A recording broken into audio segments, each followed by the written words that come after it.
kung gusto nyo ng matibay na basketball shoes. Curry shoes, mabibili lamang sa halagang 2,100 pesos. I-click lamang ang link sa comment section. Klay Thompson emotional sa preseason. Ito ang naramdaman ngayon matapos iwanan ng Warriors. Buong pwersa na ang Heat panalo sa Spurs. May gulo, napansin ni Tyler Herro. Curry na linlang si LeBron, halos tapusin na sa dunk ang play. Ibinigay ni Klay Thompson ang matinding sorpresa sa NBA nang umalis siya sa Golden State Warriors kung saan siya naglaro ng 13 season upang sumama sa Dallas Mavericks bilang isang free agent. Ang guard na nakapaglaro na ng 2 laro para sa Mavs ay open-heartedly na nagbahagi ng kanyang damdamin matapos maghiwalay sa Warriors. Sa panayam sa Sportskeda, inamin ni Thompson na siya'y payapa matapos makarating sa Dallas. Bakit hindi? Ang saya ko, ayon sa bagong recruit, iniulat ni Mark Medina. Malinaw ang matibay na koneksyon ni Thompson sa Warriors kung saan siya naglaro ng mahigit 13 taon at lumahok sa 793 laro.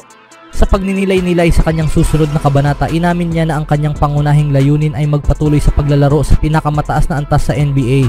Napakapalad ko na makapaglaro ng larong ito sa mataas na antas. Hindi mahalaga kung sa Dallas o sa Bay Area ito. Sumasabak ako dahil nakikita ko ang talento ng koponang ito at may pagkakataon na makagawa ng isang bagay na espesyal, sabi ni Thompson. Kasalukuyan pa ring naghahanap si Thompson ng tamang timpla sa Mavericks ni Jason Kidd, hindi dahil nahihirapan siyang makakuha ng panimulang posisyon, kundi dahil sa kakulangan ng on-court chemistry sa kanyang mga bagong kakampi. Bagamat naging maayos ang kanyang debut laban sa Utah Jazz, hindi naging maganda ang kanyang laro laban sa Los Angeles Clippers noong Lunes ng gabi.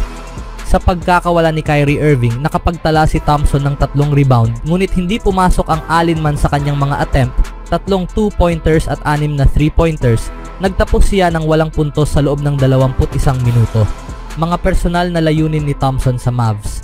Matapos ang pagharap sa isang torn ACL noong 2019 and Achilles injury last 2020, nahirapan si Thompson na maibalik ang dati niyang forma na naging dahilan upang hindi siya oferan ng Warriors ng malaking kontrata.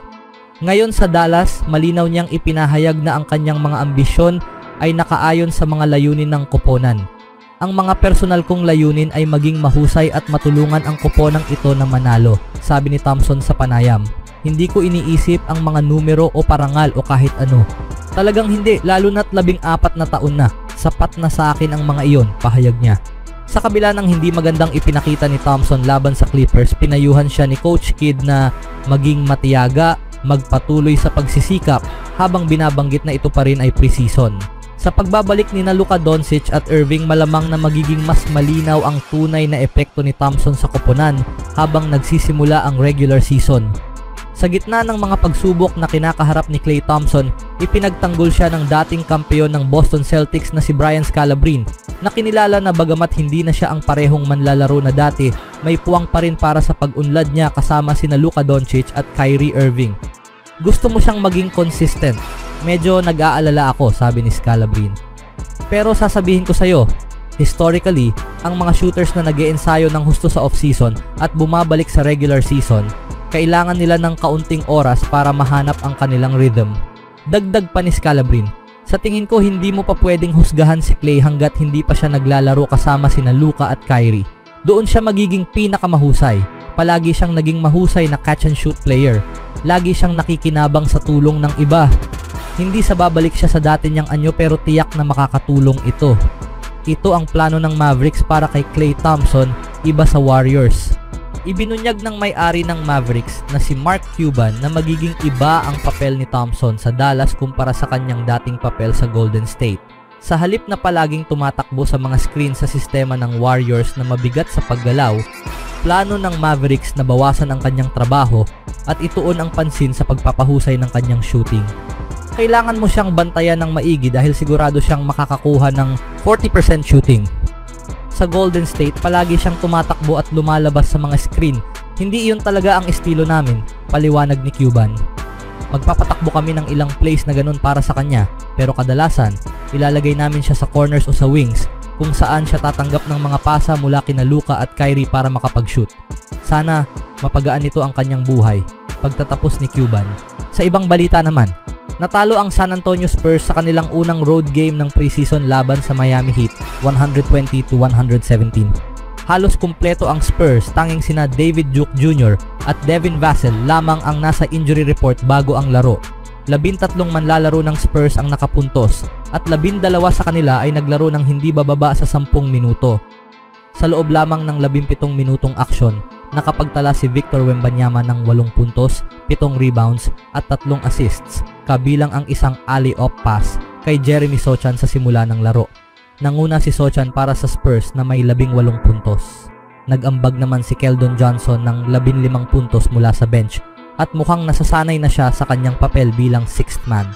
Nanguna naman sa Miami si Bam Adebayo na may 20 puntos. Nahihirapan ang Spurs sa pag-aalaga ng bola, nagkaroon sila ng 14 na turnovers sa unang kalahati pa lamang ng laro. Dahil dito, nagkaroon ng kalamangan ang Miami sa umpisa pa lamang.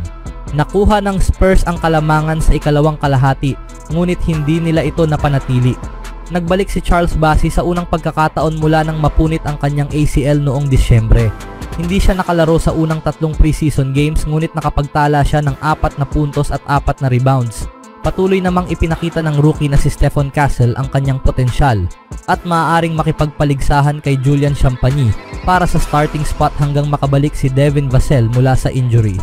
Sa Huwebes, patungo ang Spurs ngayon sa isang laro upang harapin ang Houston Rockets sa kanilang huling laro ng preseason. Pagkatapos bubuksan ng Spurs ang regular season laban sa Dallas Mavericks sa Oktubre 25 bago i-host ang Rockets sa 2 sunod-sunod na laro. Matapos ang laro, sa isang interview nabulabog si Tyler Herro nang mapansin niyang may gulong nangyari sa arena.